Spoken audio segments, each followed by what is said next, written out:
Hola a todas las personas que nos siguen en este canal. Vamos a darle continuación a la lectura de este libro, El 12º Planeta, escrito por Zecharia Sitchin, un hombre ya fallecido a inicios del 2000 o en el 2000 y algo por ahí falleció, y nos dejó varias obras. Esta es la primera que él escribe sobre este tema del origen de nuestra humanidad, que él, siguiendo a otros escritores, antropólogos, como el estadounidense Samuel Noah Kramer,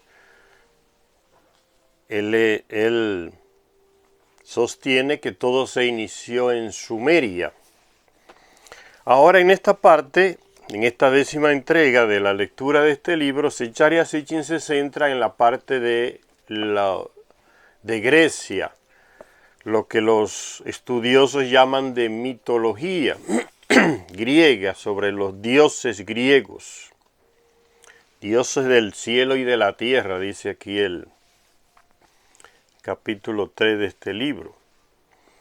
Dice la lectura, dice el libro: ¿cómo pudo ser que después de cientos de miles o millones de años de penosa y lenta evolución, todo cambiara de forma tan abrupta y completa, y con 3 empujones alrededor de 11.000 años, 7.400 años, 3.800 años antes de Cristo, los primitivos cazadores y recolectores nómadas se transformaron en agricultores y alfareros, en constructores de ciudades, ingenieros, matemáticos, astrónomos, metalúrgicos, comerciantes, músicos, jueces, médicos, escritores, bibliotecarios o sacerdotes. Se podría ir todavía más allá para hacer una pregunta aún más básica. Después de todo, ¿por qué ocurrió? ¿Por qué todos los seres humanos no estamos viviendo todavía como se vivía en el Mesolítico?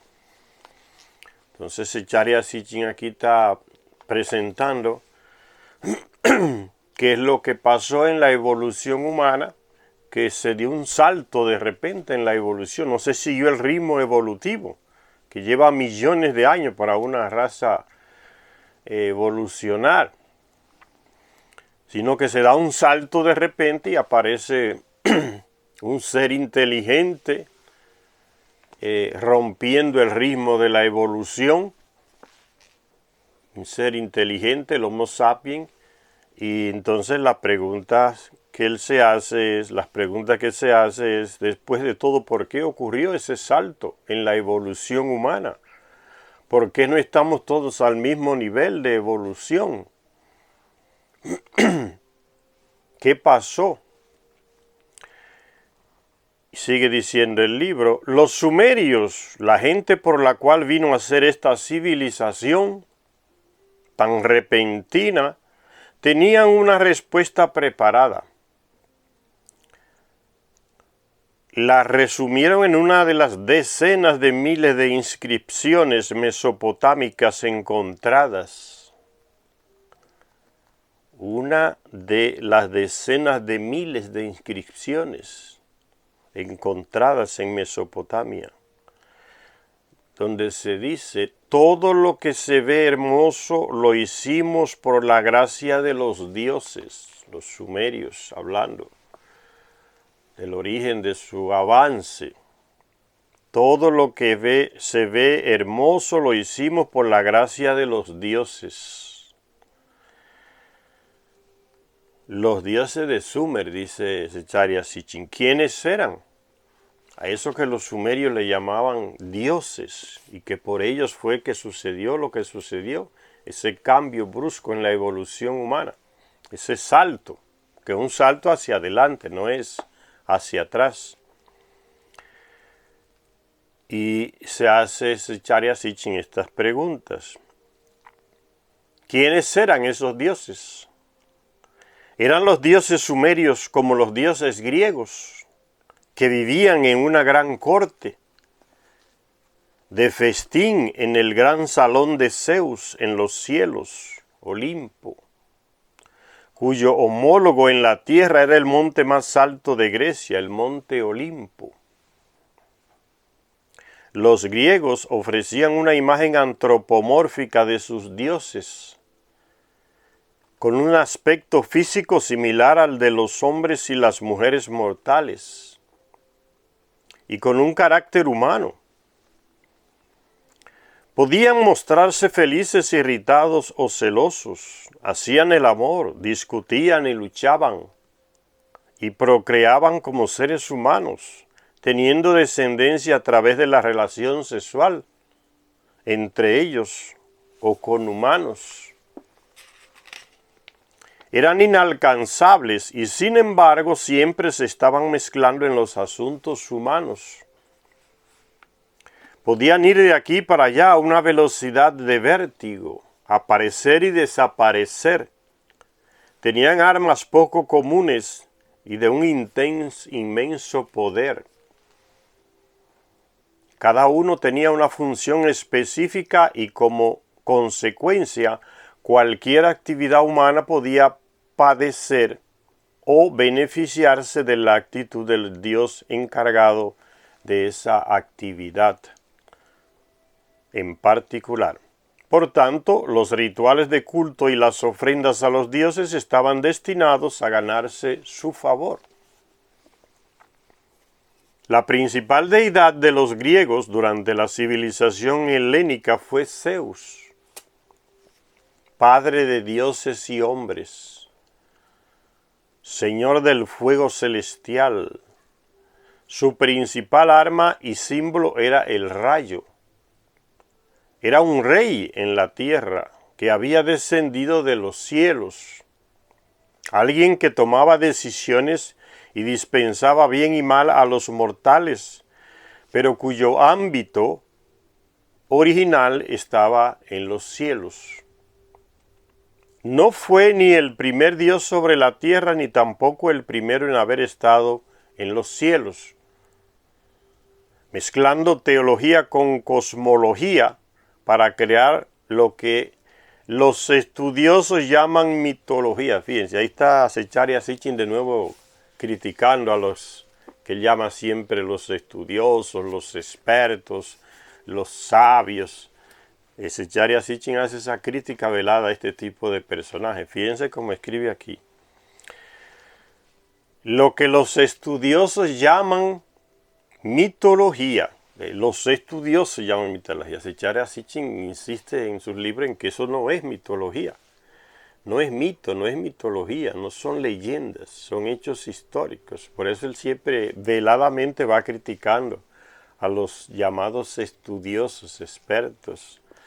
Por eso él dice aquí, él no dice yo llamo mitología, él dice lo que los estudiosos llaman mitología.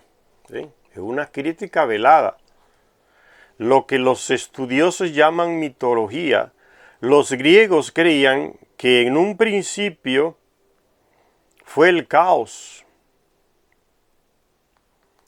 Después aparecieron Gea, la tierra, y su consorte Urano, significa los cielos.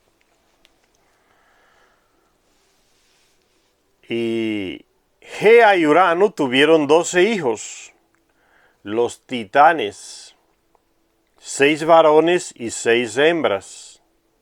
Aunque sus legendarias hazañas tuvieron lugar en la tierra, se daba por cierto que tenían una contraparte astral. Crono, el más joven de los titanes, uno de los 12 hijos de Urano y Gea. Crono, el más joven de los titanes varones, emergió como figura principal en la mitología olímpica. Alcanzó la supremacía entre los titanes a través de la usurpación. Se daban golpes de estado, eran más que humanos. a través de la usurpación del poder. Después de castrar a su padre Urano,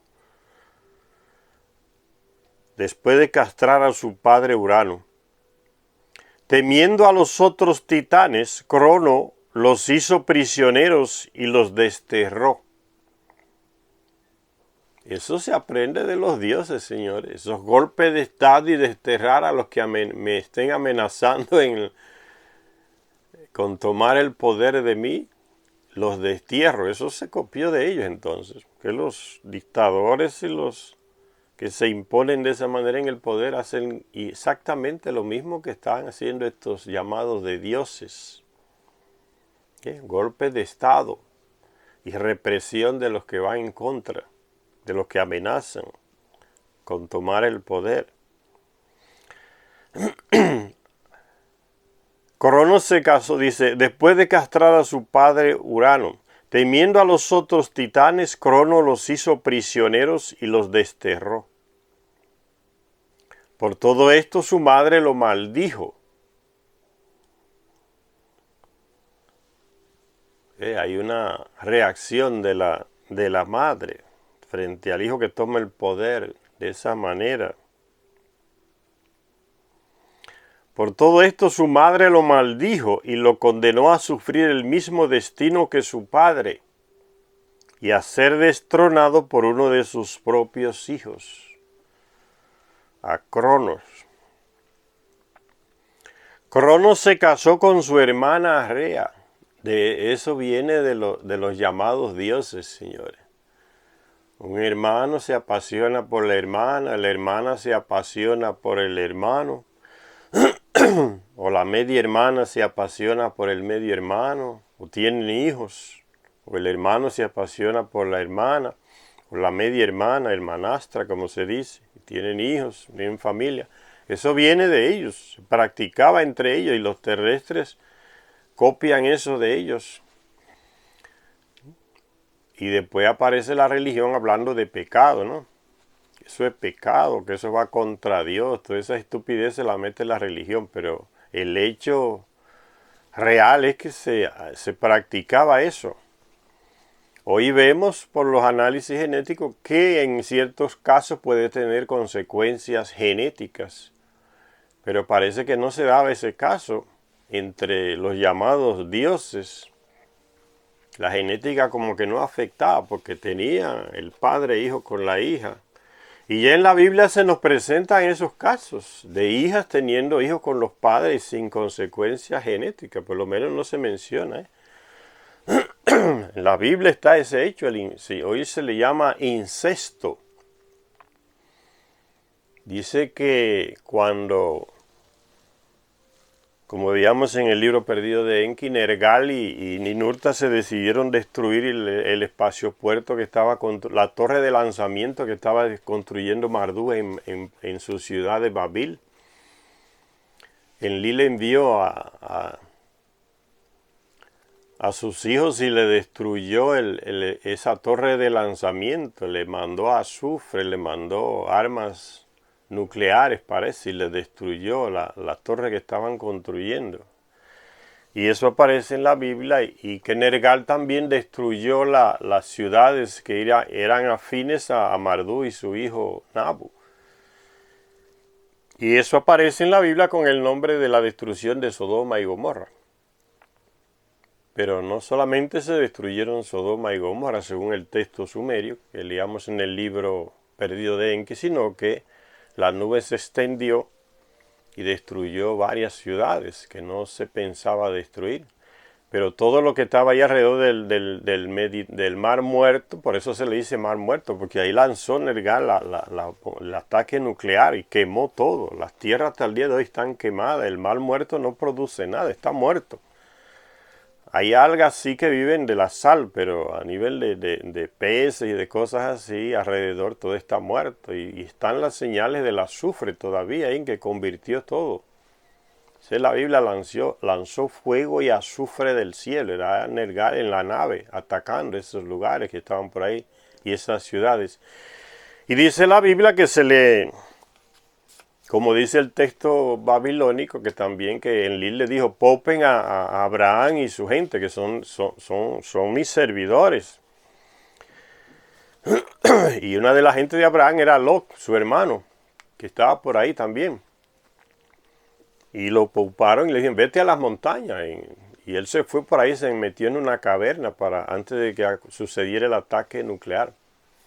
Con sus 2 hijas se fue. Y desde lejos se veían las nubes del ataque nuclear. Entonces las hijas que no sabían nada de ese tipo de armamento, ni Lot tampoco, ni Abraham tampoco conocían ese tipo de armamento, dice que vieron de lejos la destrucción. Y entonces las hijas reaccionan diciendo, esto es el fin del mundo, esto no se había visto antes, destruyeron todo. O sea, todas las ciudades que ellas conocían alrededor estaban siendo destruidas, ellas las veían desde las cavernas, las montañas donde estaban. Dicen, entonces como que se acabó todo, ya no hay gente. Esa fue la idea que ella, porque la reacción de ella entonces, bueno, somos jóvenes, somos doncellas y no tenemos descendientes, ¿qué vamos a hacer? Vamos a morir sin tener descendencia, va a ser una desgracia. Entonces dice que emborracharon al papá, a Lot, y cada uno tuvo relaciones con él. El incesto está en la Biblia, en el libro del Génesis aparece. Lot, el borracho, tuvo relaciones con sus hijas o ellas con él y por esa actitud de que pensaban que se estaba acabando todo, la humanidad estaba siendo extinguida. Y eso viene de los dioses. Los dioses entre ellos, en medio hermano y hermana, se casaban y tenían hijos. Entonces los terrestres copian eso de los llamados dioses. Eso es el hecho que se nos presenta aquí, ¿no? Dice, Cronos se casó con su hermana Rea. Es común entre ellos, de ellos no viene la costumbre. Y eso sigue sucediendo todavía, ¿no? Medio hermano con hermana tienen relaciones sexuales, aunque no se casan y tienen hijos, esos son hechos que siguen sucediendo, aunque después apareció la religión hablando de pecado y de cosas de todas esas metederas de miedo en la cabeza de la gente, pero eso es un hecho real que viene desde los inicios de nuestra humanidad, relacionarse sexualmente medio hermana con hermana o hermano con hermano. Y yo digo, eso puede pasar, eso pasa. Somos hombres y mujeres. La relación de la sangre es otra cosa. Relación sanguínea es otra cosa, pero los sentimientos los tenemos todos como hombres y mujeres.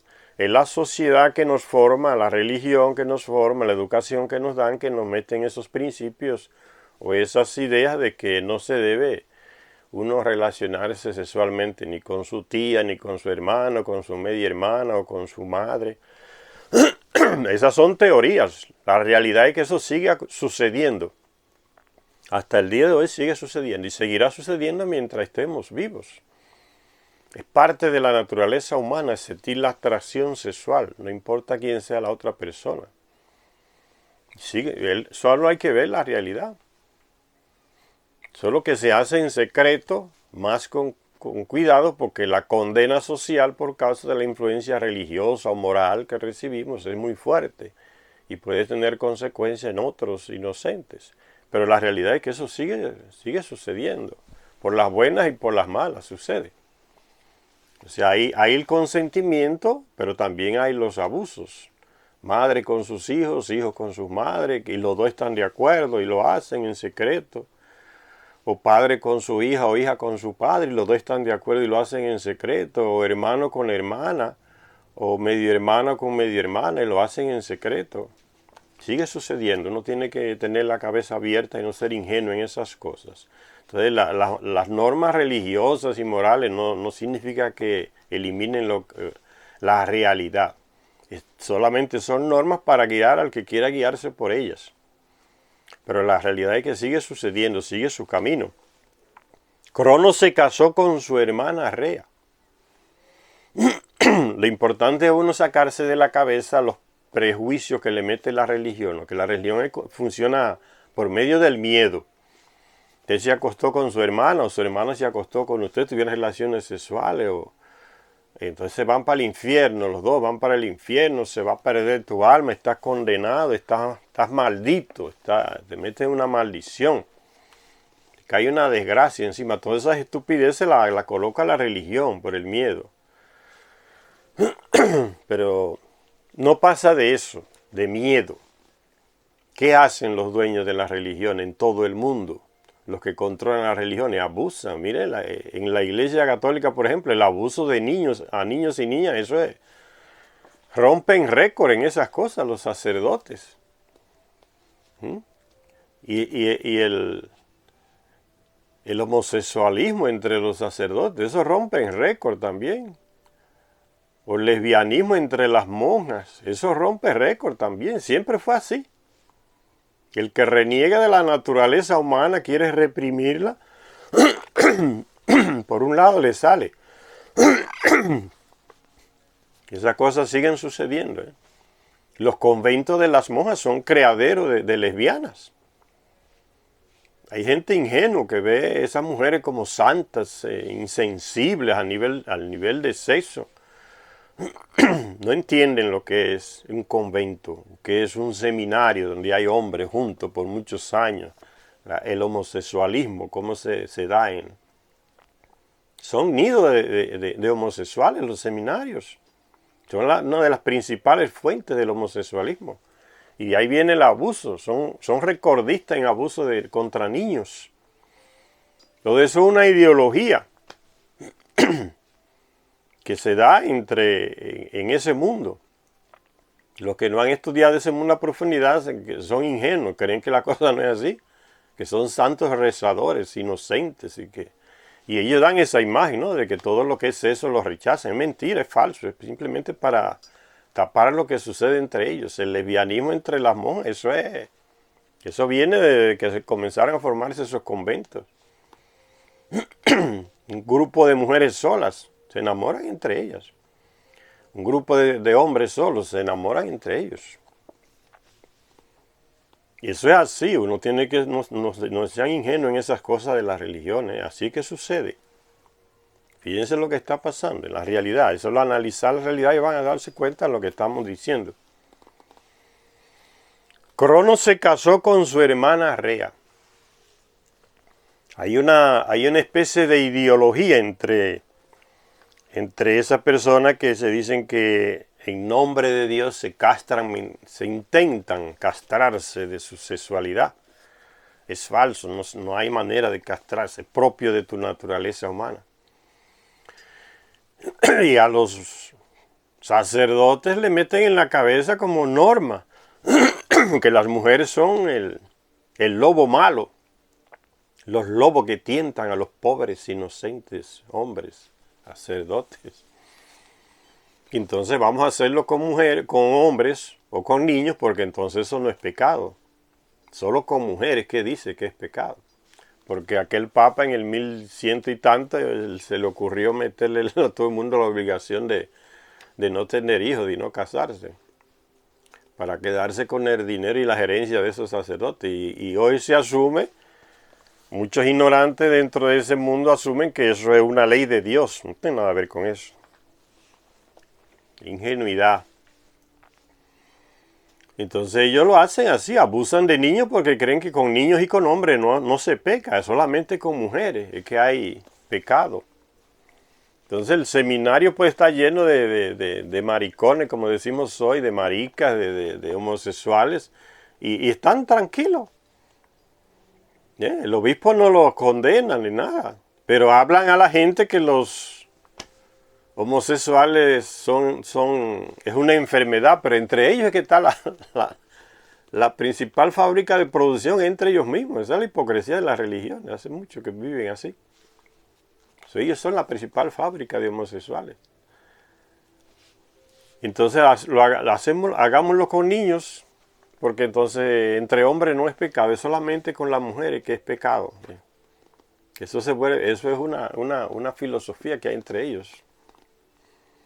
Y así, aunque no son cosas que están escritas, son cosas que se practican desde ese punto de vista.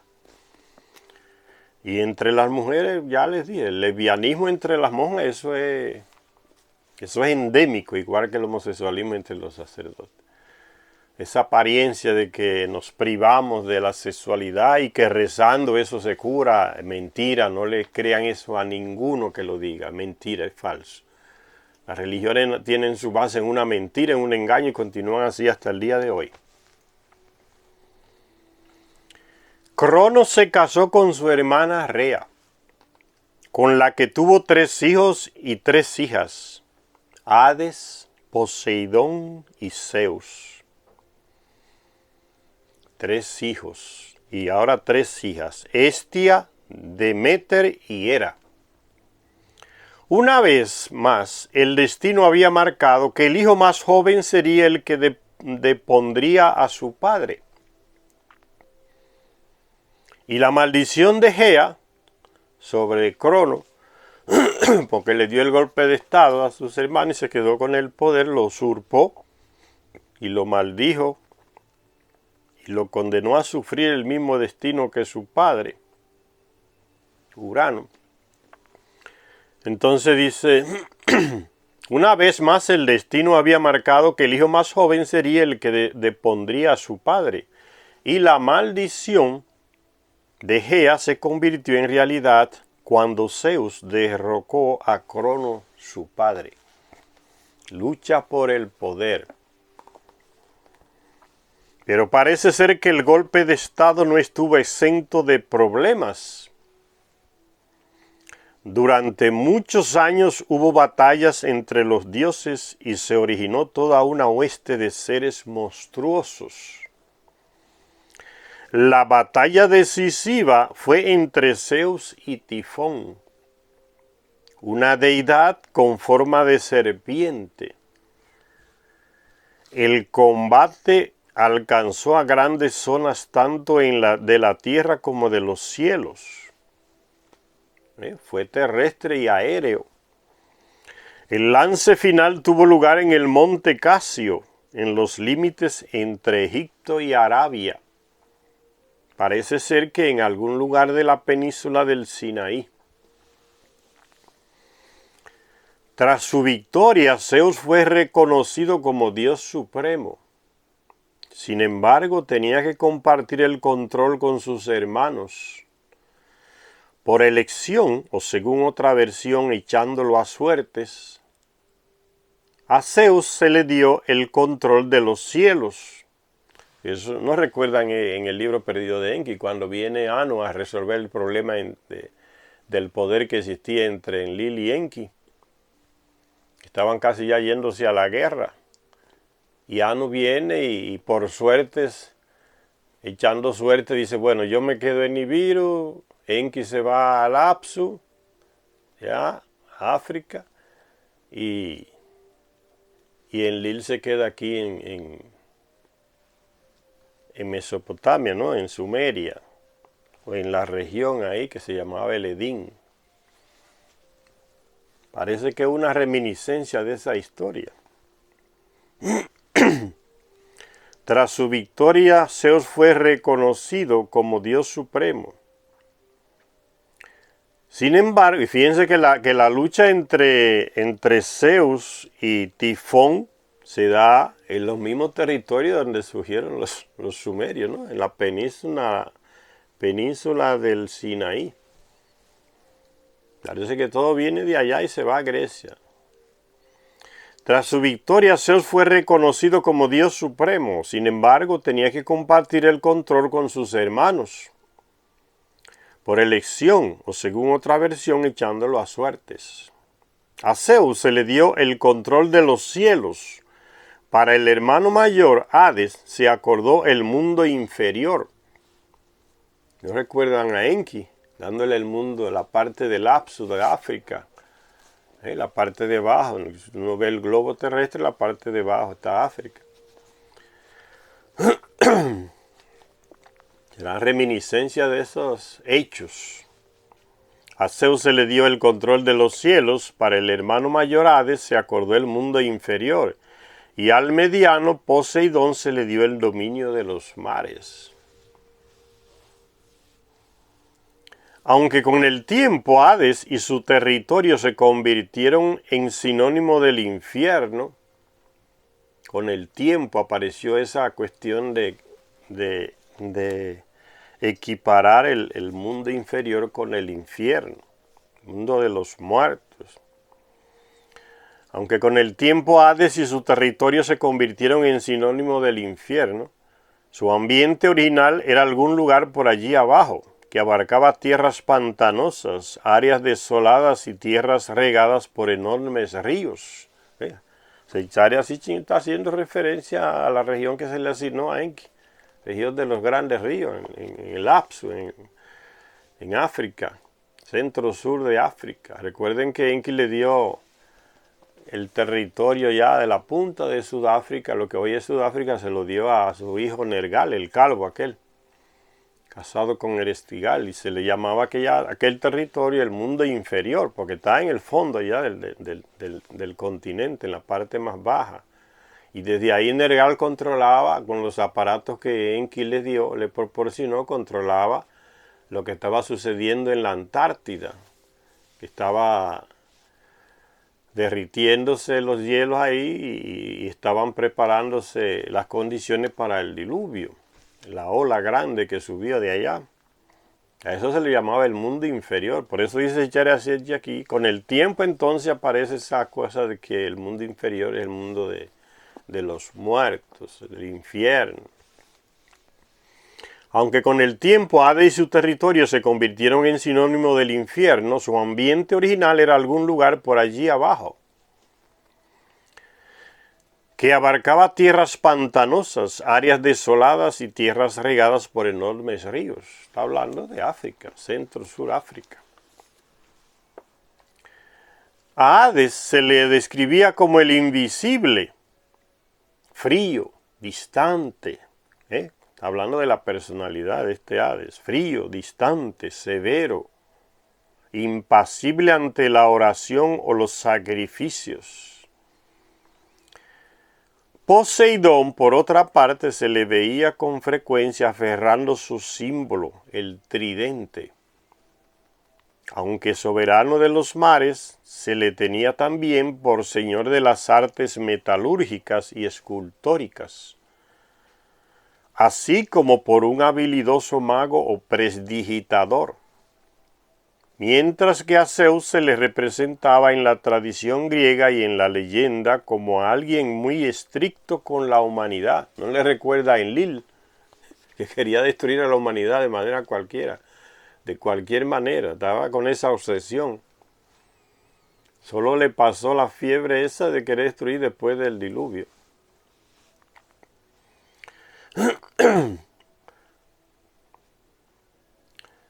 A Poseidón se le tenía por un amigo de la humanidad y un dios dispuesto a hacer lo imposible por ganarse las alabanzas de los mortales. Los 3 hermanos y sus 3 hermanas, todos ellos hijos de Crono y de su hermana Rea, hermano con hermano, conformaron la parte más antigua del círculo olímpico, el grupo de los 12 grandes dioses. Los otros 6 fueron todos descendientes de Zeus, y los relatos griegos trataban en gran medida de sus genealogías y relaciones. Las deidades de ambos sexos que tenían por padre a Zeus, tuvieron por madre a diferentes diosas. Parece que tenía esa afición Zeus, de ir atrás de muchas mujeres, como la tienen muchos hombres y como la tienen muchas mujeres, de ir atrás de muchos hombres. Eso forma parte también de la naturaleza humana. Son rasgos de nuestra naturaleza humana.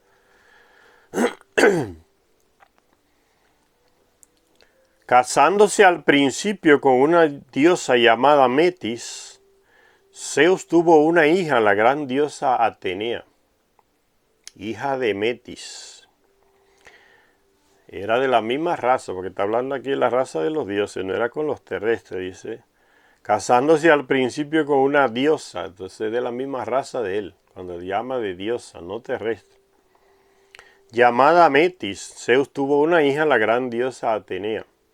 Ella era la encargada del sentido común y de la maniobra. Atenea. De ahí que fuera la diosa de la sabiduría. Pero además, al ser la única deidad principal que permaneció junto a Zeus, su padre, durante su combate con Tifón. El resto de dioses había huido. Atenea adquirió también cualidades marciales y se convirtió en diosa de la guerra. ¿No les recuerda a Inanna? El libro perdido de Enki que leímos, la diosa de la guerra. Grandes cualidades marciales, ¿eh? Lo mismo, característica de Inanna. Formada en artes marciales, luchaba, aprendió a luchar, era una guerrera. ¿Recuerdan aquella lucha grande contra Marduk? Lo desafió Inanna, la guerrera. El libro perdido de Enki que leímos. Atenea. Ahora estamos hablando en otro país, en otra cultura, entonces tienen otros nombres. Cultura griega. Si es en Egipto le van a poner otros nombres. Si es en la India le van a poner otros nombres. A las mismas personas. Los Anunnaki. Llamados dioses. Atenea crió cualidades marciales. O sea, lucha de guerra. La guerra, el arte de la guerra. Y se convirtió en diosa de la guerra. Era la perfecta doncella.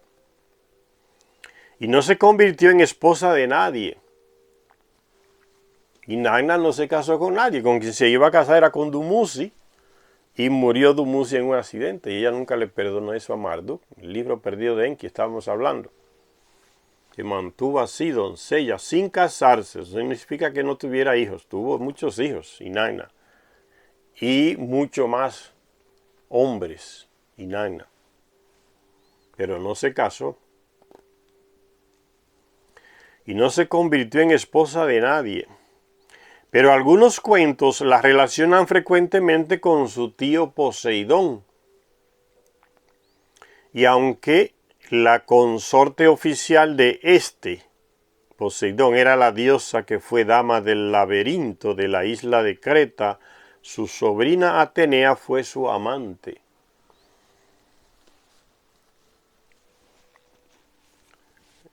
Son los Anunnaki, señores. Zeus se casó después con otras diosas, pero sus hijos no se cualificaron para entrar en el círculo olímpico. Que en estas narraciones de los griegos, señores, sobre estos llamados dioses, pasa lo mismo que en la Biblia. Hay una cierta manipulación y mezclan una cosa con otra. En la Biblia, todo se lo atribuyen a un único Dios en la Biblia, al tal Yahvé aquel. Pero los escritos de la misma Biblia contradicen esa visión de un Dios unigénito, único. Él mismo a veces se declara, no, yo no acepto otros dioses. Entonces existen otros dioses. Solo yo soy un Dios celoso, solo conmigo es la cosa, con otros no. Entonces está aceptando que hay otros. O en el texto, en los primeros textos, en los primeros libros de la Biblia, ¿no? Hagamos al hombre a nuestra imagen. Será igual a nosotros si come tal fruto. Todo en plural. Y así pasa en estas narraciones de los griegos. También mezclan una cosa con otra, un personaje con otro. Dice, Zeus se casó después con otras diosas, pero sus hijos no se cualificaron para entrar en el círculo olímpico. Cuando Zeus se puso a darle vueltas al serio asunto de tener un heredero varón, se empezó a fijar en sus hermanas. Eso lo hizo Enki. ¿Sí? Se mezcla una cosa con otra. Comenzó a fijarse en sus hermanas, buscando un heredero varón, Zeus. La mayor hermana de este era Hestia. Según todos los relatos, era algo así como una reclusa. quizás demasiado vieja o demasiado enferma para ser objeto de actividades matrimoniales, por lo que Zeus no necesitó demasiadas excusas para dirigir su atención sobre Deméter, la hermana del medio, de las tres que eran. Y la mediana, diosa de la fertilidad, pero en vez de un hijo, Deméter le dio una hija, llamada Perséfone, que acabaría convirtiéndose en esposa de su tío Hades, compartiendo con él su dominio sobre el mundo inferior. Esa es la misma historia de los Anunnaki. Uno mezclándose con la sobrina, otro con la tía, otro con la media hermana, otra con la hermana, un tío con la sobrina. La misma cosa de los llamados dioses griegos. Decepcionado por no tener un hijo varón, Zeus se volvió hacia otras diosas en busca de consuelo y de amor.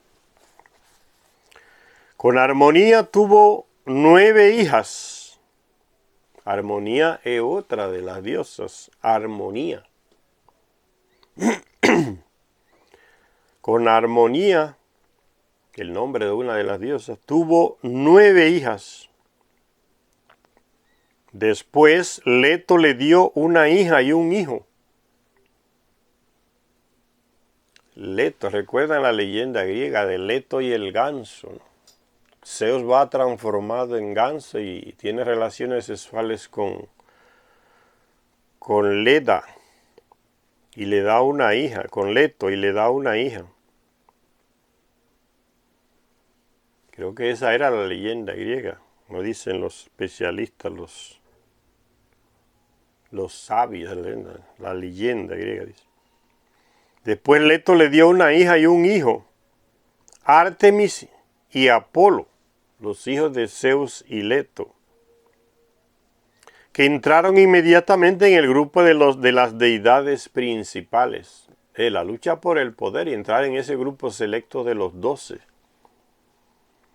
Lo mismo, igual en el libro de Enki, los Anunnaki tenían su numeración, era un grupo que mandaba, ¿no? La mayoría era secundario. Después Leto le dio una hija y un hijo, Artemis y Apolo, que entraron inmediatamente en el grupo de las deidades principales. Apolo, como primogénito de Zeus, era uno de los dioses más grandes del panteón helénico, temido tanto por hombres como por dioses. Era el intérprete de la voluntad de su padre Zeus ante los mortales, el intermediario, ¿ve? Los llamados famosos intermediarios entre los dioses y los humanos. Fueron los Anunnaki que crearon esa posición de los llamados intermediarios, ¿no? Ellos se ocultan detrás, manejan todos los hilos del poder y colocan a unos intermediarios entre ellos y el pueblo. Los intermediarios que llevan la voz de los dioses y por ser intermediarios también pueden hacer de las suyas, manipular, decir Dios me dijo y resulta que Dios no le dijo nada, es él que está diciéndole a la gente y llevándole el supuesto mensaje de Dios. No le dice nada a eso de los llamados intermediarios. Aplíquenlo a nivel religioso, a nivel político. Van a ver el desastre que ha causado eso, de los famosos intermediarios, representantes del Dios. El puente entre el que se esconde detrás y el pueblo. Los llamados intermediarios, representantes. Ya hablábamos de eso en el vídeo anterior. A nivel religioso y a nivel político, el desastre que eso está causando hasta el día de hoy. Eso no viene de ellos. Los intermediarios, los representantes. Era el intérprete de la voluntad de su padre Zeus ante los mortales, y de ahí la máxima autoridad en materia de ley religiosa y de culto en el templo. Está hablando de Apolo. Siendo el representante de lo moral y de las leyes divinas, propugnaba la purificación y la perfección, tanto espiritual como física. Perfección y purificación. Ahí se mete el concepto de lo puro y lo impuro. Inventaron ellos. Aparece mucho en los libros antiguos de la Biblia, la cuestión de lo puro y lo impuro. Eso viene de ellos, del tal Yahvé, de los dioses, lo impuro y lo puro. Y eso tiene muchas consecuencias negativas entre los terrestres, donde le meten esas cosas. Leyes de lo impuro y lo puro, leyes morales. El segundo hijo varón de Zeus, nacido de la diosa Maya, fue Hermes, patrón de los pastores, guardián de rebaños y manadas, menos importante y poderoso que su hermano Apolo. Hermes estaba más cerca de los asuntos humanos. Cualquier golpe de buena suerte se le atribuía a él. Como dador de cosas buenas, era el que se encargaba del comercio, patrón de mercaderes y viajeros. Pero su principal papel en el mito y en la épica fue el de heraldo de Zeus, mensajero de los dioses. Impulsado por determinadas tradiciones dinásticas, Zeus todavía precisaba tener un hijo de una de sus hermanas. ¿Ven? La costumbre que viene de Nibiru, que la practicaban los Anunnaki, se impuso como ley el nombre. Una reina caprichosa dijo, no, mi hijo tiene que ser el heredero del trono porque el rey es mi esposo y yo soy media hermana. Entonces la relación de sangre con él es más próxima que la que puede tener cualquier concubina de él.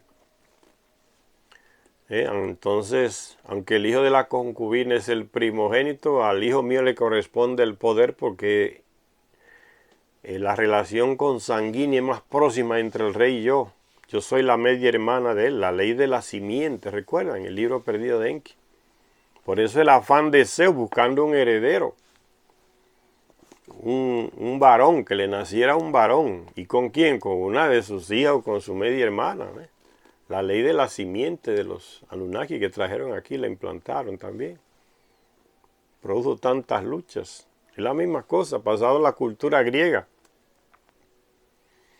Impulsado por determinadas tradiciones dinásticas, dice Secharia Sitchin.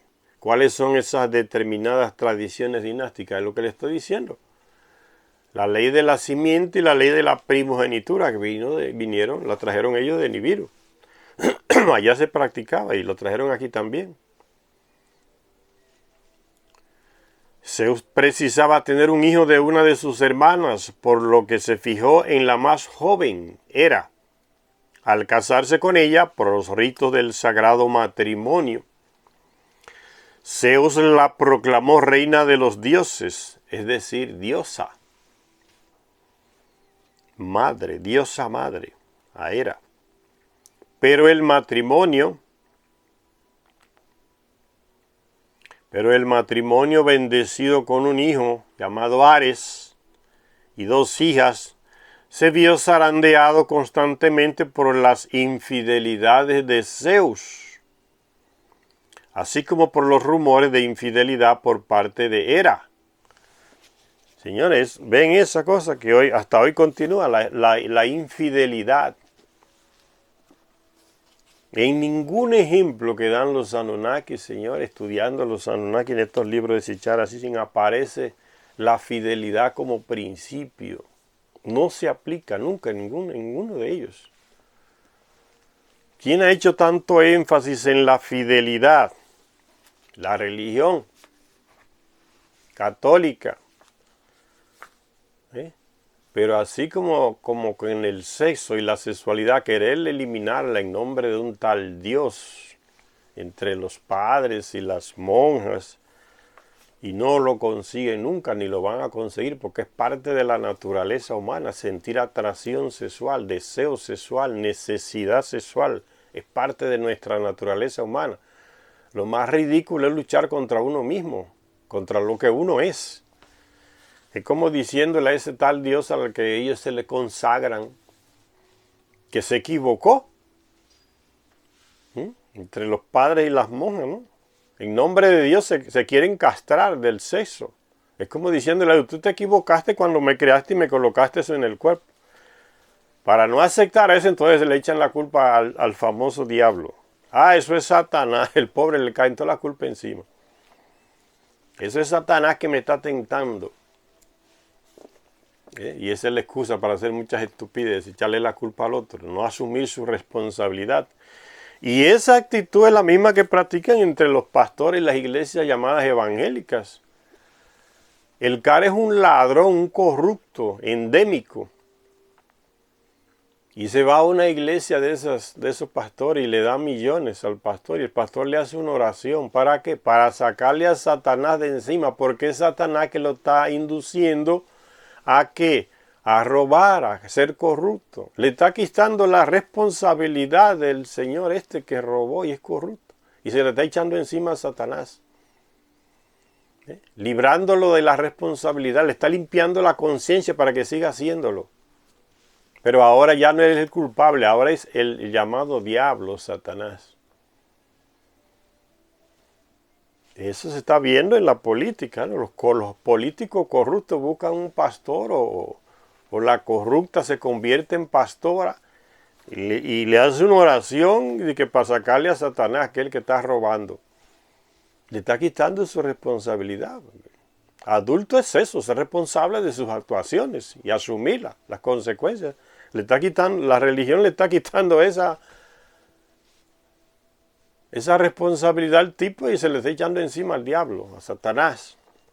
Fuera Satanás. Y el tipo feliz de la vida. Y ahora puedo seguir robando y ya no es culpa mía, ahora es culpa del diablo, de Satanás. Y ahora el tipo vive con la mente más liviana para seguir haciendo lo que siempre fue, corrupto y ladrón. Con dinero se compra hasta el cielo, según ha enseñado esas iglesias, ¿no? Las religiones han enseñado eso, con dinero se compra el cielo. Más en la iglesia católica y después en esas que le siguieron como ejemplo las llamadas evangélicas o pentecostales. Por dinero se compra cualquier cosa hasta el cielo. Se le perdonan los pecados a la gente. Y hoy sigue igual, señores. El banquero dio una dinerada, una cantidad de dinero para crear el colegio de las monjas y el colegio de los padres. Entonces no hay condena para él. Condena encima de los pobres, que son mujerengos, que tienen 2 mujeres, que tienen 3, que no están casados por la religión, son malditos. Eso sí, pero al que da dinero está liberado. Hasta el día de hoy, ya las bases antropológicas fundacionales de las religiones son la mentira, el engaño, la patología. Eso es una patología, señores. Ya Inanna comenzó con ella, querer castrarse en sus propios sentimientos físicos, sexuales, en nombre de un tal Dios. Es cosa de una patología. Y usted ve muchos obispos y padres hablando, no, con oración se cura. ¿Qué es lo que te va a curar? Porque eso no es enfermedad para que se cure. Que es tu propia naturaleza humana. Qué desastre, señor. Y sigue diciendo el libro que Zeus la proclama reina de dioses, es decir, a diosa, a Hera. Ares fue introducido inmediatamente, anteriormente dice, pero el matrimonio bendecido con un hijo, Ares, y 2 hijas, se vio zarandeado constantemente por las infidelidades de Zeus. Entonces yo le hablaba de eso, de la cuestión de la fidelidad dentro de las religiones, que la han tomado como un principio. Nunca fue un principio humano. Y eso solo se habla de eso cuando uno se mete en ese problema de casarse por la iglesia. Te hacen jurar cosas que no no hay manera de cumplirlas. Usted jura ser fiel a su esposa o a su esposo para siempre. En las buenas y en las malas. Esos son juramentos que no son... el ser humano no tiene capacidad de eso, nunca la tuvo. La tendencia del ser humano es esa, normal, ver una persona que le agrada y sentir pasión o amor por ella, sea hombre o sea mujer, sea ella o sea él que lo hagan, eso es lo normal. Por eso le dije, el que se mete en ese lío de casarse por las iglesias hace unas promesas que son incumplibles. No hay manera de cumplir esas cosas. Ni los mismos que te hacen hacer la promesa la cumplen, los sacerdotes y los pastores. Ellos no quieren ni casarse. Le meten las promesas encima a los otros, como los fariseos. Como decía Jesús, estos fariseos le meten al pueblo unas cargas, ni ellos la cargan, ni ellos entran, ni dejan que los otros entren al reino. El fariseísmo en las religiones, la hipocresía, de otra manera de decir, el fariseísmo, la hipocresía, entonces la infidelidad. Cuando usted se casa por la ley, por el civil, que es el matrimonio que reconoce el Estado, usted no promete nada de esas cosas que inventan la religión. Y usted promete, y usted se le pregunta, ¿usted quiere? O sea, se hace énfasis en la actitud y en la situación adulta de la persona, la madurez. Usted acepta a fulana como esposa. Usted acepta a fulano como esposo. ¿Sí o no? Solamente eso. Aceptó sí, aceptó ella sí, él sí, pronto. Matrimonio consumado. Nada de fidelidad hasta la vida, que la muerte nos separe. Que todas esas cosas son inventos religiosos. Que no hay manera de uno. La gente, cuando llega un momento en que la gente se vuelve esquizofrénico con esas cosas que prometió, porque cree que se la prometió a Dios. Que fue a Dios que le prometió esas cosas.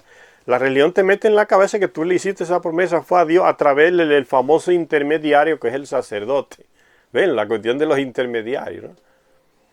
Y los mediadores. No, pero usted le prometió delante de Dios hacer eso y ella le prometió a usted. Entonces ya el pecado, entonces le inventan lo del pecado, ¿no? Entonces la falta que usted cometió fue contra Dios y eso le va a traer problemas. El infierno, las almas, las angustias. El control mental, todo lo que me pasó es porque yo pequé. Todo lo que las desgracias que me están pasando es porque yo hice alguna estupidez de lo que le había prometido a Dios. Recuerdan el libro de Job en la Biblia, ¿no? Dios combina con Satanás, probar a Job y le manda todo tipo de desgracia y Dios lo permite. Métele todo lo que te dé la gana para que vea a ver si es verdad que él tiene fe en mí. Y el diablo le mete todas las desgracias encima y el pobre... ¿Cuál es la reacción de Job? El condicionamiento religioso, el control religioso en la cabeza. No, soy yo que estoy pecando. La culpa no es de Dios y Satanás que hicieron su apuesta. No, soy yo que estoy pecando. Alguna cosa errada hice, cometí y estoy pagándola. En la misma mentalidad, fíjense por dónde va la cosa, Entonces la fidelidad es así. Cuando uno se la promete a la religión... En el matrimonio ese por la iglesia, la gente cree que se le está prometiendo al mismo Dios.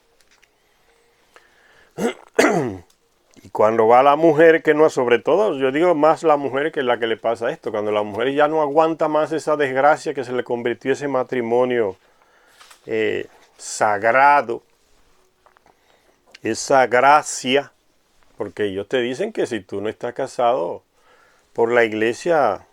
Estás en desgracia, o sea, eres un desgraciado.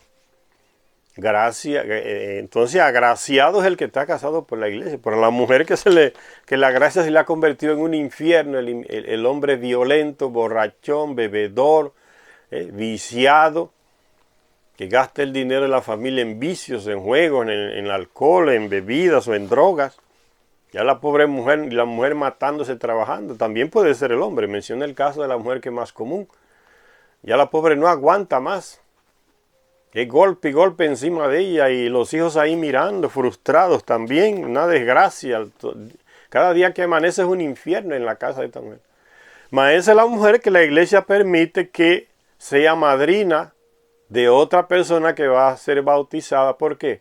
Porque ella está en la gracia de Dios, está casada por la iglesia. Pero lo que ella está viviendo es una desgracia, es un infierno. Y no puede soltarse de esa cadena. No hay divorcio, no hay divorcio. Cuando ella va a la pobre a donde el padre que ya no aguanta más, ¿y qué hago, padre? Me ayuda. La pobre se le olvida que es un hombre, es un macho también igual que el otro. Reza por él, mi hija. Tal vez un día Dios le toque el corazón y él deje de hacer eso. Reza por él. Y carga tu cruz, que así tú acompañas a Cristo en su sufrimiento por la humanidad. Él cargó su cruz, cargue usted la suya. Ayúdelo a él a cargar su cruz. Es peor que el marido, el padre, diciéndole estas cosas a la pobre mujer. O sea, la está mandando de nuevo al infierno. Sigue ahí, aguanta. Hasta que llegue tu final. O sea, es parte de la tortura. Y la gente no abre los ojos y ve esas cosas, señores. Eso tiene incidencia grande y sigue hasta el día de hoy. Es una desgracia. Vive en la gracia, que nada. Cayó fue una desgracia encima.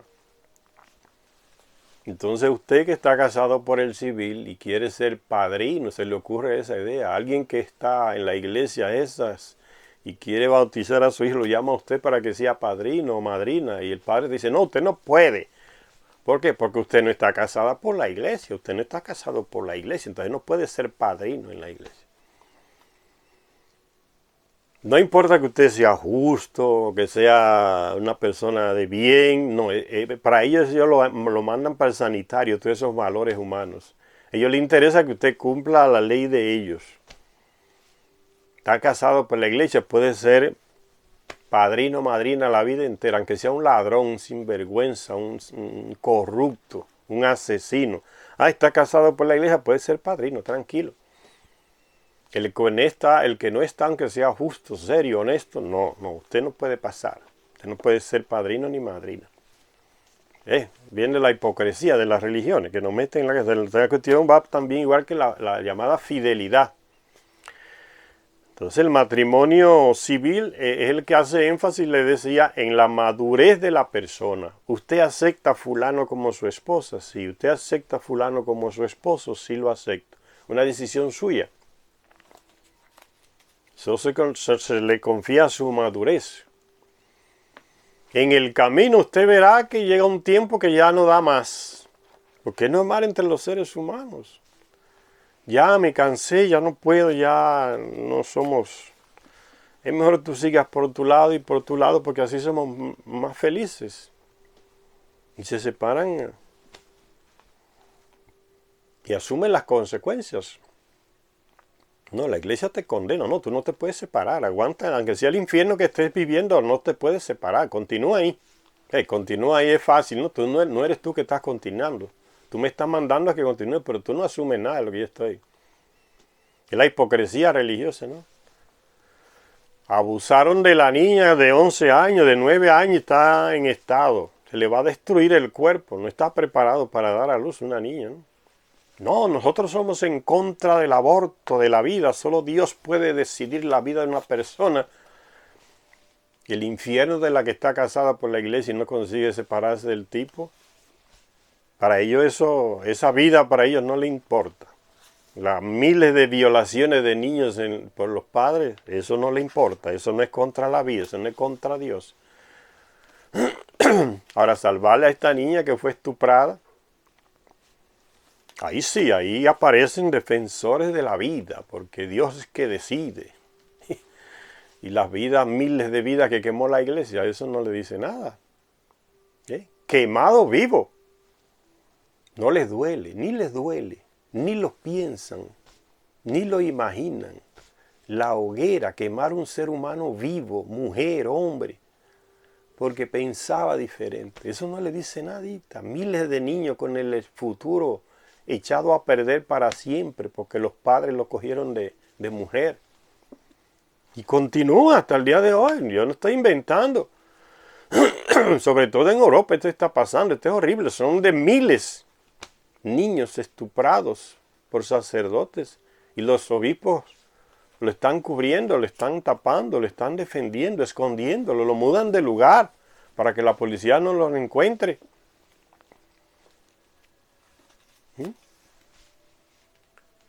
Y los gobiernos estúpidos haciendo acuerdos con las iglesias para que estos señores no sean llevados a la justicia. Si es otro del pueblo, sí, lo agarran hasta lo descuartizan. A un padre que lo hizo, lo esconden. Está haciendo lo mismo, es un hombre igual que el otro. ¿Ven dónde va la hipocresía de las religiones? Para ellos eso no es vida. Echarle la vida a perder el futuro entero a una niña o un niño con 12, 11 años, estuprado varias veces, y son miles los padres que violan a miles de niños. Para ellos eso no es defender la vida, ellos olvidan eso. Ahora, una niña estuprada, no, ese niño tiene que nacer, esa criatura es hija de Dios. Solo Dios puede decidir. Y aparecen esa cantaleta de los padres y los religiosos queriendo forzar a imponer sus leyes en el Estado, aunque el Estado sea laico, quieren meterle las leyes de su iglesia al Estado, que la cumpla, ¿no? Son la ley, ellos dicen que son la ley de Dios, son los intermediarios entre Dios y nosotros. El pobre Dios aquel no puede ni hablar directamente, son ellos que controlan lo que Él va a decir. Ven, los famosos intermediarios, los mediadores, haciendo de las suyas. Entonces eso de la fidelidad, eso lo combinan los dos adultos. La mejor manera cuando usted se va a casar, combinar con su esposo, mira, yo no te prometo fidelidad, yo no creo que pueda hacer eso. Y el otro decide sí o no. Y ella le puede decir lo mismo, mira, yo no te prometo que te voy a ser fiel la vida entera, no, yo no creo que eso esté a mi alcance. Podré hacer el esfuerzo, pero no garantizo eso, la vida entera fiel a ti nada más. Y los dos acuerdan eso. ¿Tú crees en promesas de fidelidad de hombres? Yo no creo. ¿Tú crees en promesas de fidelidad eterna de mujeres? No, yo no creo. Y se ponen los dos de acuerdo y viven normal. A lo mejor nunca uno le es infiel al otro, pero no están con ese peso religioso encima de que si lo hicieron, le cayó el diablo encima, el infierno, o fue contra Dios. No tienen ese peso moral manipulador en la cabeza. Lo acuerdan y lo aceptan como normal. Pasó. me dolió porque duele. O no me dolió. Los dos decidimos si continuamos o no. Pero no con aquel peso moral, aquella desgracia encima que le mete la religión en la cabeza. Eso vuelve a la gente esquizofrénico. ¿Sí? El que está en ese mundo sabe, hay que meterse en ese mundo para uno entender estas cosas, Señor. El que está fuera de estas cosas no entiende, pero los que lo están viviendo lo entienden y uno tiene que esperar que a uno le pase para entender estas cosas. Está causando mucho dolor, mucha desgracia estas cuestiones en la cabeza de muchas personas. Hay muchas heridas, mucho dolor. Esa hipocresía, ¿no? Miles de niños estuprados y estos hipócritas hablando de la vida que está en la barriga de una niña de 9 años que fue abusada sexualmente y le está creciendo la barriga. Y ellos parecen los defensores de la vida, que no puede, tiene que...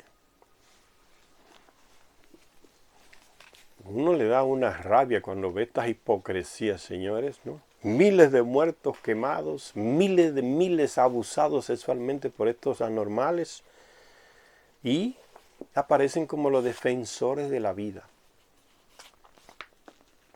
Cuando le conviene las cosas, aparecen como los gatos con las uñas parados por encima. Eso es lo que está pasando en la mayoría de los casos. No significa que todo el mundo está metido en ese paquete. Pero todo el mundo sabe que eso es lo más común, aunque se tenga escondido. Las excepciones son las mínimas. Y sigue diciendo esta lectura aquí sobre lo que los expertos llaman las leyendas o los mitos de los dioses griegos. Dice: hablando de Zeus y los hijos que tuvo. Dice, Ares fue introducido inmediatamente en el círculo olímpico de los 12 grandes dioses. Y se convirtió en el teniente jefe de Zeus. Era un dios de la guerra, Hermes. Y dios de la guerra. Se le representaba como el espíritu de las matanzas. Era un tipo que le gustaba matar. Dios de la guerra. ¿No le recuerda eso? El Dios guerrero de la Biblia, ¿no? Hasta un libro se escribió. La guerra de Yahvé, dice. No sé en cuál libro de la Biblia, el Antiguo Testamento, ¿no? El libro de las guerras de Yahvé. Hasta un libro escribieron con las guerras que hacía ese tipo, al que llaman de Dios. ¿Bien? Ares, el dios de la guerra, el espíritu de las matanzas. ¿Y qué dice Dios? El tal Yahvé en el Antiguo Testamento, no le recuerdo en cuál libro, dice, la venganza es mía, dice Dios. El oro y la plata son míos. ¿Para qué carajo si Dios necesita oro y plata? Ustedes no ven el fraude. No lo ven porque no le da la gana de verlo, ¿no? Pero está en la Biblia el fraude. El oro y la plata son míos. La venganza es mía, dice el Señor. Oye, la misma característica de Ares. El espíritu de las matanzas, el Dios de la guerra. Y Dios no dijo, ese tal Dios de la Biblia no dijo más que la venganza es mía. Era que lo hacía. Lo practicaba. Y no dijo solamente que la plata y el oro son míos. Era que lo practicaba. No es eso de palabras. Se le representaba como el espíritu de las matanzas a este Ares. Aunque estaba lejos de ser invencible. Pues combatiendo del lado de los troyanos en la guerra de Troya, sufrió una herida que solo Zeus pudo curar. Casi lo matan en la guerra de Troya al tal dios Ares. Eran dioses, fíjense, lo hirieron en Troya. Le hace la guerra de Troya. Va a encontrar eso que está diciendo aquí Secharia Sitchin. No me recuerdo cuál soldado fue que le lanzó un dardo, y lo hirieron, casi lo matan, tuvo que irse corriendo a curarse allá al Olimpo, dice, al tal Ares este. Sufrió una herida que solo Zeus pudo curar. Hefesto, por otra parte, tuvo que esforzarse en su camino hasta la cima olímpica. Era el dios de la creatividad. A él se le atribuían el fuego de la forja y el arte de la metalurgia. Era el divino artífice, creador de objetos, tanto prácticos como mágicos, para hombres y dioses. Hefesto, especialista en metalúrgica.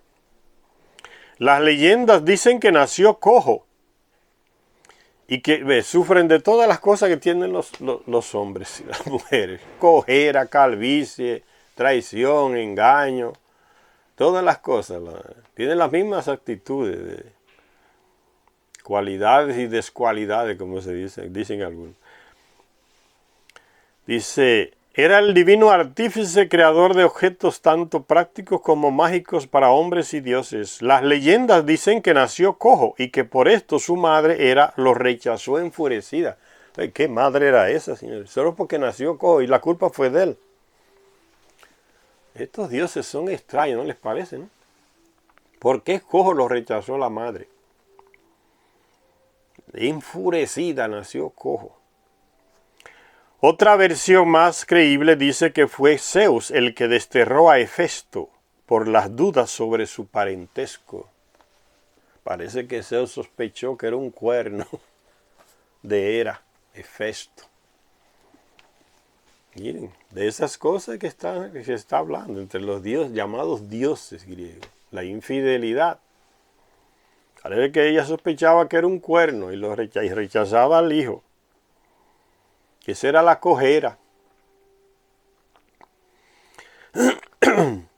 Otra versión más creíble, dice Zecharia Sitchin, dice que fue Zeus el que desterró a Hefesto por las dudas sobre su parentesco. Pero que Hefesto utilizó sus poderes creativos mágicos para obligar a Zeus a darle un asiento entre los grandes dioses. Las leyendas dicen también que en cierta ocasión Hefesto hizo una red invisible para que cayera sobre el lecho de su esposa en caso de que calentara sus sábanas un amante intruso. Los cuernos, señores, de nuevo. Fíjense lo que inventó este Hefesto.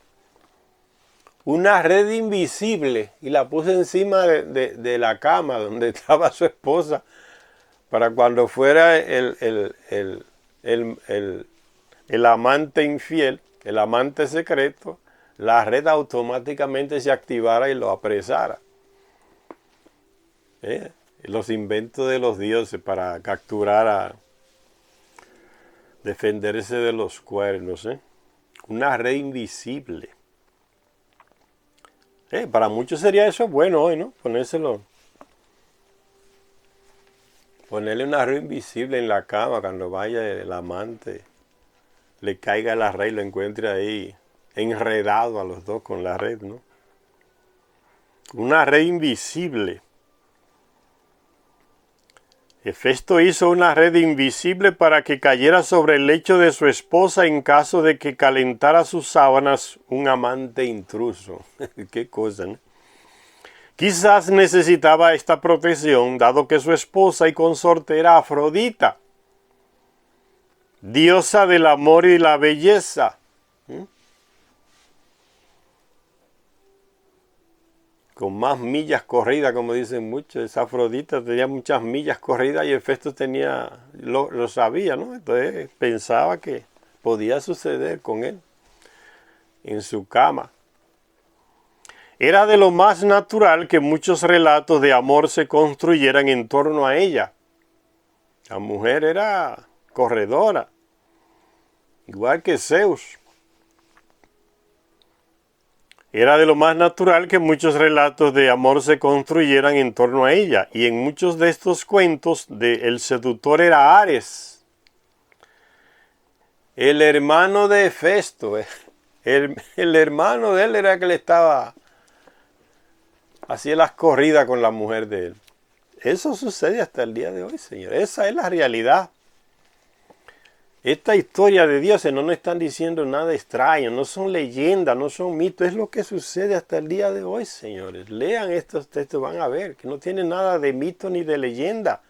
Por eso Zecharia Sitchin inicia diciendo, los expertos dicen que son leyendas, dice Zecharia Sitchin. Los expertos dicen que son leyendas. Esto no tiene nada de leyenda, es lo que sucede hasta el día de hoy. Y siempre sucedió. Y va a seguir sucediendo en esta humanidad, señores. Los casos de infidelidades y de cuernos y de relaciones que hoy se llaman de incesto. El pobre se inventa una red. No era más fácil separarse que comenzar a gastar inteligencia en crear una red para atrapar al amante. No era más fácil separarse que no, yo voy a buscarme otra, tú sigues en tu vida y acabó este negocio. Tú por tu lado y yo por el mío, pronto y acabó. Esa gente que cae en los extremos, señores. Enfrente la vida de otra manera. Usted sabe que fidelidad no es un principio humano, no entra dentro de la naturaleza humana. Convénzase de eso y antes de casarse haga eso. Yo no confío en fidelidad de nadie. Ok, yo tampoco. Vamos a seguir así. Muy bien, continuamos así ya. Los dos sabemos que eso puede pasar, pero no nos va a sorprender ni nos va a afectar porque ya lo acordamos. ¿Sí? Cuando aparezca, yo nunca te prometí fidelidad y tú tampoco a mí, ¿cuál es el problema? La vida se vive mejor así, señores, con esas maneras de enfrentar la vida junto con otra persona que se crió lejos de ti, que tiene otras maneras de ver la vida. No hay que formalizar tanto y estrechar hasta que los dos pensemos igual. No hay manera, el ser humano no es así. Hay millones de mujeres como sucedió en Nibiru, comenzaron las guerras y los que más morían eran los hombres. Entonces tuvo que aprobarse la ley de que un hombre podía tener más de una mujer, porque las mujeres no querían quedarse sin descendencia. Y habían pocos hombres. Lo mismo pasa en nuestro mundo. Las guerras han acabado con los hombres. Por eso hay más mujeres. Y ellas tienen que buscar una manera de tener descendencia. Bueno, no hay hombre, entonces voy a tener que coger el otro prestado a mi hermana. Esa es la realidad, señores. No puede ser ingenuo en esas cosas o escandalizarse por eso. Eso es lo que pasa. A diario. La gente sale a camino de alguna manera. Si tú lo enfrentas de ese punto de vista que estoy diciendo, no te vas a frustrar. O no vas a caer en el extremo de querer matar, quitarle la vida a la otra persona. No. Tú no eres mío, entonces no va a ser de nadie. ¡Pam! Y la mata. Y lo mismo puede hacer la mujer. No, tú no eres mío, entonces no va a ser de ni ella ni de aquella. ¡Pum! Lo mata. Eso es locura. Hay tantas mujeres disponibles buscando amor, buscando un hombre, y tú vas a matar a una porque no quiere seguir contigo, porque se fue con otro. Se fue con otro porque ella quiso, déjala tranquilo, pues bien, sigue tu camino y yo sigo el mío. ¿Quieres seguir junto con ella? Entonces está bien, problema tuyo, eso son decisiones personales, pero llegar a matar porque no hay otras, no hay otros, no hay otras, hay millones. Se le mete ese terror en la cabeza, ¿no? Lo que le decía en un vídeo anterior. No hagan a nadie indispensable en su vida. No hagan a nadie indispensable en su vida. Que sin ella me voy a morir. Sin él no vale la pena vivir. ¿Qué estupidez es esa? Eso es falta de capacidad de enfrentar la vida, señores. La inteligencia es eso, saber enfrentar la vida diaria y echar para frente. Y la vida es así, caídas y subidas. No hay nadie que exista con la vida así, esa es la vida de los muertos, la línea recta. Ustedes no ven en el hospital el aparato aquel que va midiendo los latidos del corazón. Cuando el corazón para, una línea recta. Esa es la línea de los muertos. Mientras está vivo y latiendo, sube y cae, sube y cae. Esa es la vida, enfréntela así. Va a tener menos frustraciones, menos trauma, menos dolores. Va a enfrentar la vida de una manera más natural. Va a enfrentar la muerte de una manera más natural. Y se evita así mucha violencia en nuestras sociedades, señores. Se fue con otro, bueno, entonces ya se fue porque quiso. Entonces ya, yo me separo y me voy con otra. Y si quiero, sigo con ella de esa manera, y ella lo mismo, ¿no? Él se fue con otra, yo decido si sigo con él o lo acepto con sus otradas. La vida así se enfrenta más tranquilamente, porque no está dentro de nuestra naturaleza humana, de hombre y mujer, ese negocio que nos mete la religión, fidelidad para siempre, eso no existe, nunca existió. En lugar de ese festo hacer una red, gastar tiempo y tecnología, una red que caiga encima del amante que está ahí. Pues el amante está ahí con la mujer porque ella lo aceptó.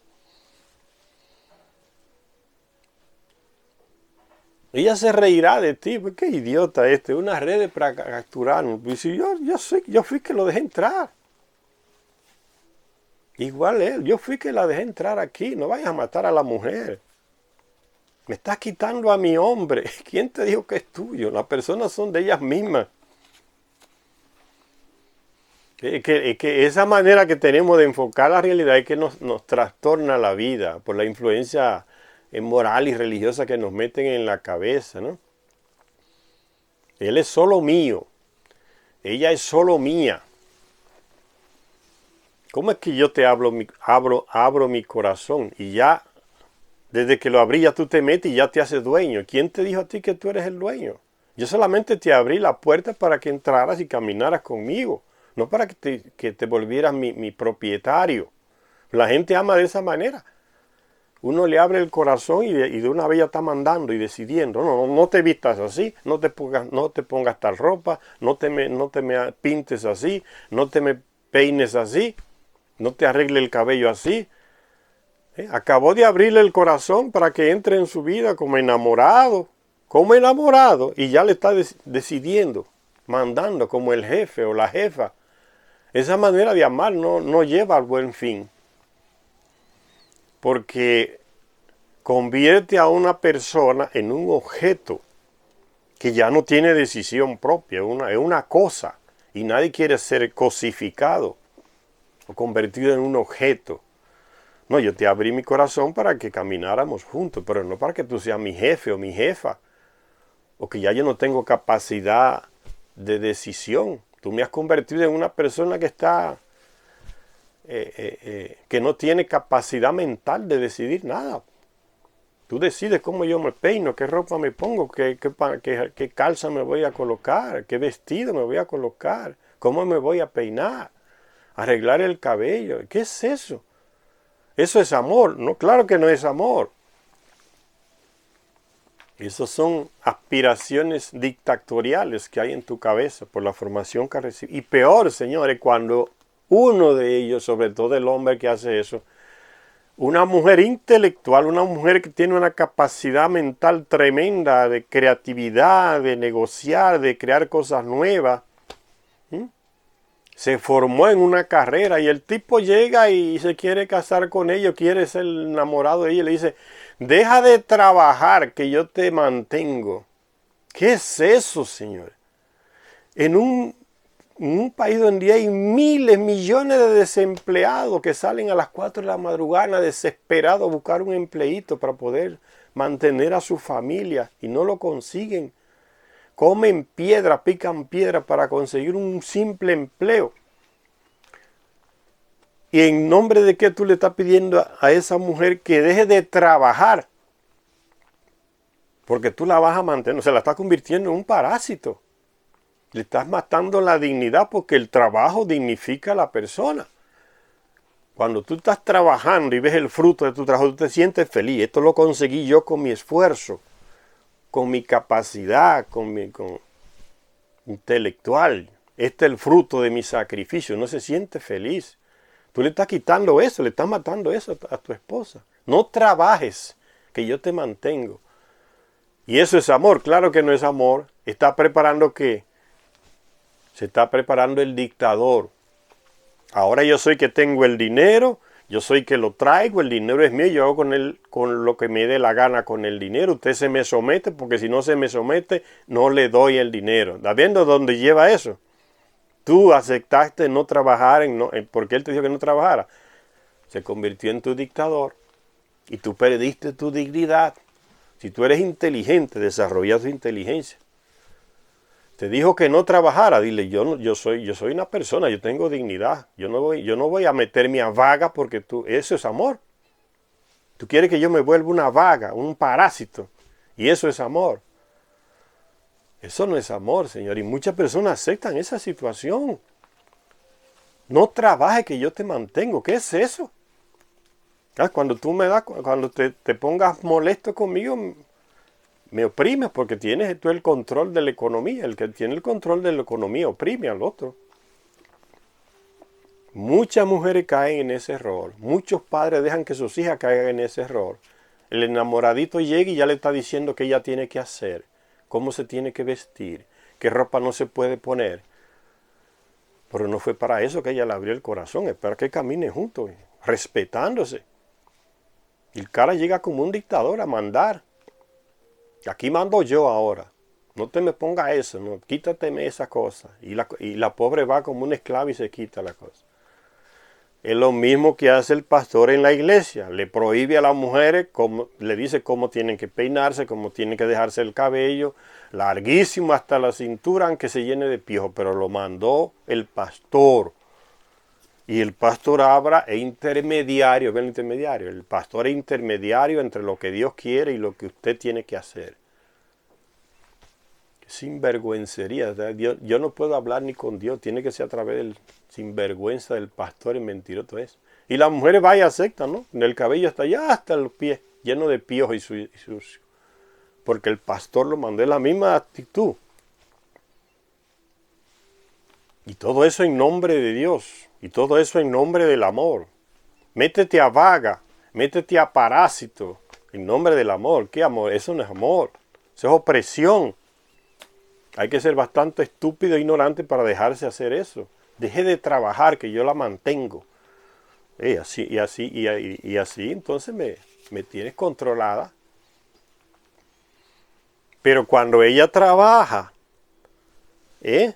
tiene su capacidad de mantenerse ella con sus propios brazos, con su trabajo. Si el tipo se quiere ir, se puede largar a la hora que tú quieras. Aquí nadie se muere de hambre. Aquí nadie se rinde, es un grito de guerra. Aquí nadie se rinde, te puedes ir hoy mismo si quieres. Yo trabajo, yo produzco. Yo no soy vaga, yo no soy parásita. Eso es lo que tú querías, que yo fuera parásita y vaga. Te puedes ir. Aquí nadie se muere, la vida continúa. Puedo comprar mi casa, mi carro, mantener a mis hijos. ¿No es mejor eso así? Estar humillándote porque no te dan para comprar un vestido. Y muchos padres no ven eso, señores. Fíjense por dónde se encamina la situación. Dice que Hefesto creó esa red para capturar al amante, una red invisible que se activa cuando... Yo no sé qué es lo que activa la red, si es el movimiento del cuerpo del amante o qué es, o los gritos del amante, quién sabe. Dice que la red se activa cuando el amante está en la cama de la esposa y lo captura. Él no tiene coraje de buscar otra. Tiene que capturar al amante y después vendrá. Va a tener que hacer muchas redes porque...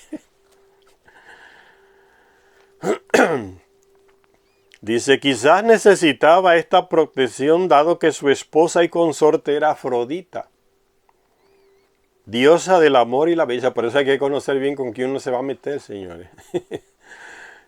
El tiempo ayuda a conocer mejor al otro y hay un tiempo en que se conoce ya estando juntos. Es que ella era Afrodita, dice. Quizá necesitaba esta protección dado que su esposa y consorte era Afrodita, diosa del amor y la belleza. Era de lo más natural que muchos relatos de amor se construyeran en torno a ella. Y en muchos de estos cuentos, el seductor era Ares, el hermano de Hefesto. Y el propio hermano visitaba a su hermana y ella le abría la puerta. Son adultos, son responsables, lo hacen porque quieren. A ti te queda la mejor opción para ti, no es matar a nadie. Aléjate de lo que te hace sufrir. Aléjate. Porque si tú matas, esa desgracia te va a caer encima y puede afectar a terceros que no tienen nada que ver con eso. No es la mejor manera matar. Aléjate de la violencia, porque un día te puede caer a ti. Aléjate de esa situación. Ella lo aceptó porque ella quiso. Tú estás luchando contra lo imposible. Es una decisión que salió del corazón de ella. Búscate otra, que hay miles esperando. O cambia tu manera de ser. ¿Sí? Se fue con fulano. Déjala que desde que uno se junta con una persona, tiene que tener esa puerta abierta. Por donde mismo entró la persona que uno aceptó, deja la puerta abierta, no la cierre. Que si un día quiere salir, que se vaya. Tranquilo, la puerta no se cerró. Ella se quiere ir, que se vaya, la puerta está abierta. Estoy hablando de la puerta del corazón. Nunca la cierren, déjenla abierta. El que entró, que tenga la opción de salir cuando quiera. La que entró, que tenga la opción de salir cuando quiera. No cierre el corazón. Déjela abierto. Usted se va a evitar mucho dolor, mucho sufrimiento. Déjelo libre. ¿Sí? Usted quiere un pajarito, déjelo libre. No lo meta en una jaula, que ahí se va a poner estresado. Y todo el tiempo va a querer volar y salir. Por más cariño que usted le dé, ese pajarito siempre va a querer irse. ¿A qué? A vivir su naturaleza, que es de ir de un lugar a otro. No le dice nada ese ejemplo de la naturaleza. A veces no le dice nada porque es terco y cerrado de la cabeza o cerrada de la cabeza. Entonces Festo llegó a ese extremo. Como llegan muchos hoy, se van al extremo y eso le causa desgracia a ellos mismos.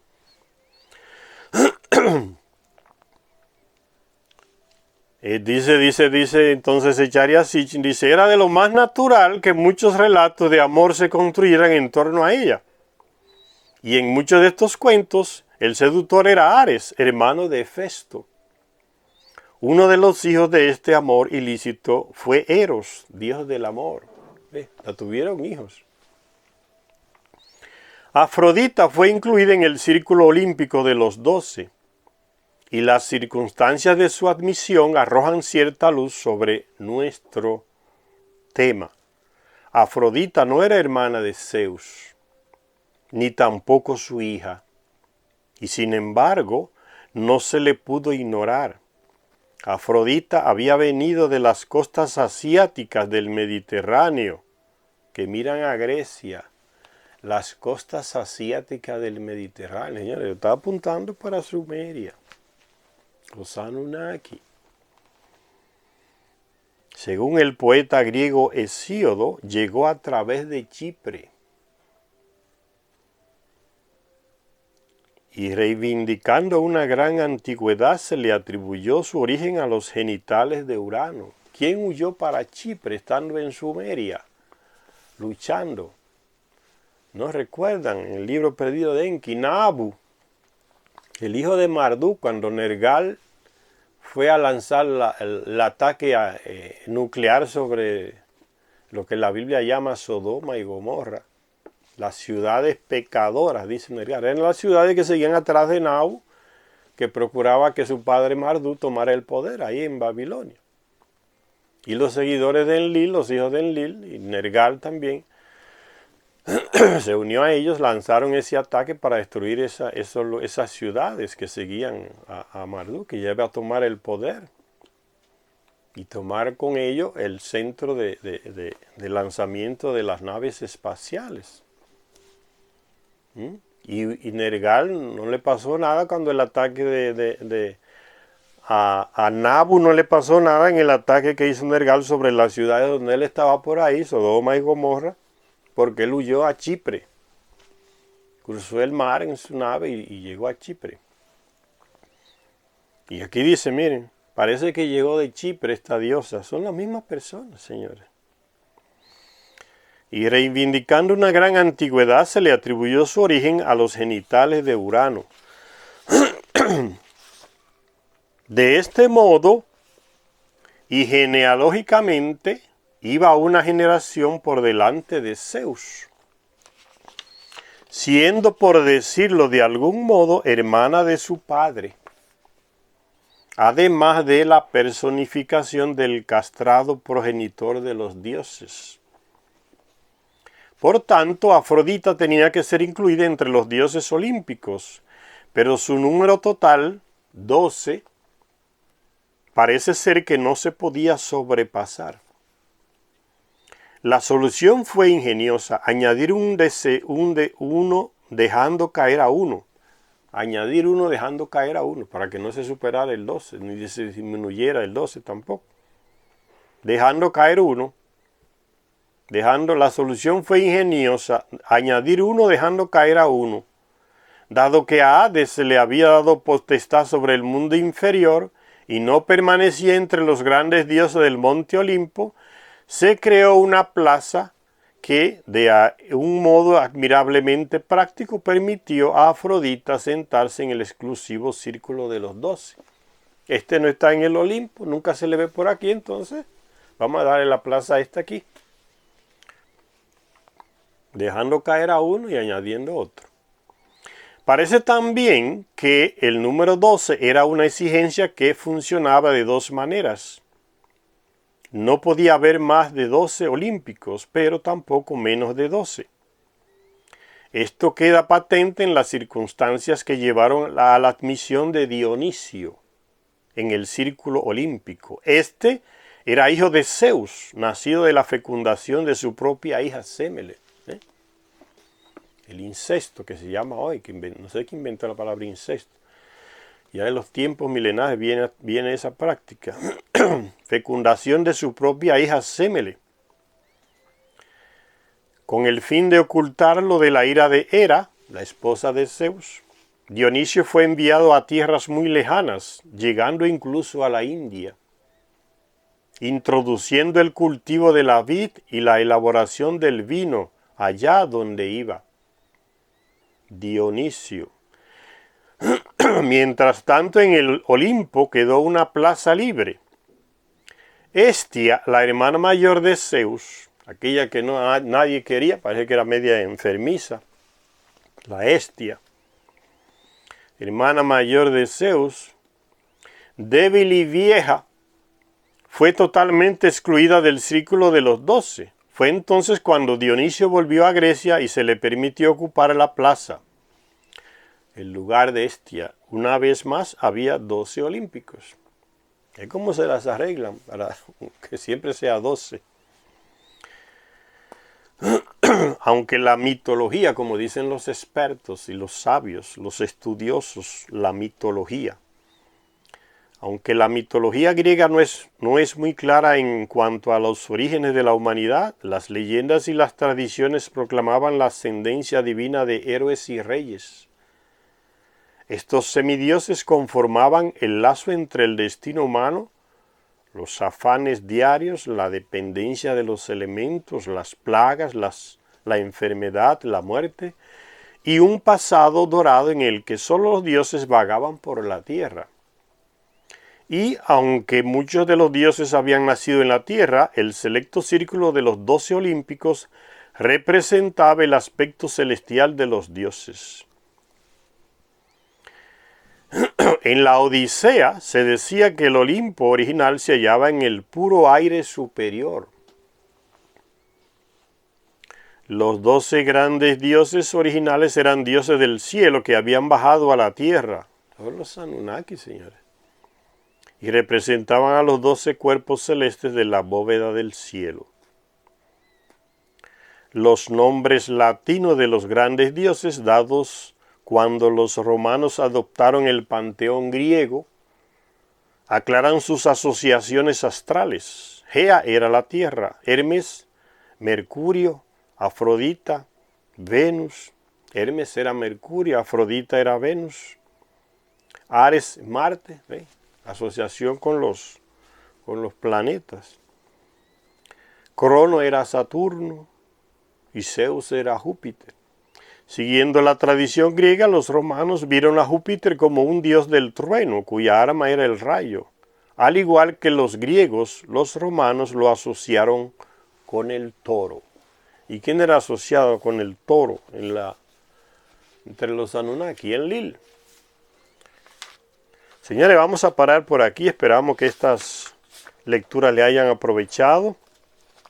Ustedes ven que hablamos del libro y lo adaptamos y sacamos conclusiones para el día de hoy, porque una lectura fría de un libro no sirve de nada. Es como si uno fuera a leer unas cosas que ya pasaron. Estos libros de Zecharia Sitchin no tienen esa intención, leernos cosas que pasaron, es actualizarnos. Por eso dirá muchas partes el mismo Enki, en el pasado está el futuro. Hay que ir viendo y analizando y actualizando con lo que está pasando. Gracias por la atención. En la próxima lectura nos vemos.